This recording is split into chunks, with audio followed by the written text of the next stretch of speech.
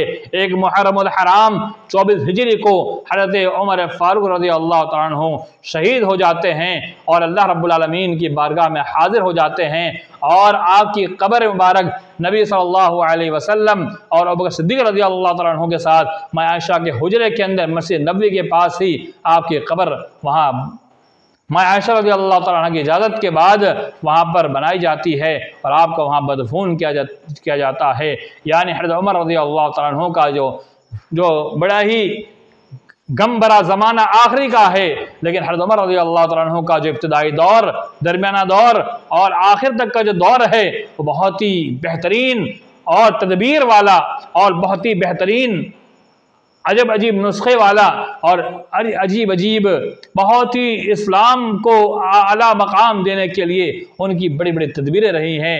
حضرت عمر رضی اللہ تعالیٰ عنہ کا یہ مختصر سا آپ کے سامنے جو میں نے خاکہ پیش کیا ہے، جسے ہم سنیں، اپنے گھر والوں کو سنائیں، سب کے سامنے پیش کریں تاکہ لوگ اس سے کچھ حاصل کریں۔ اللہ تعالیٰ ہم تمام مسلمانوں کو حضرت عمر رضی اللہ تعالیٰ عنہ جیسی جواں مردی رکھنے کی توفیق عطا فرمائے، اور انہی کی طرح سے دین اسلام کی خدمت عطا فرمائے، اور اسلام کی نشو و نما کے لیے، اسلام کو آگے لے جانے کے لیے ہم تمام کو بہتر سے بہتر کام کرنے کی توفیق عطا فرمائے۔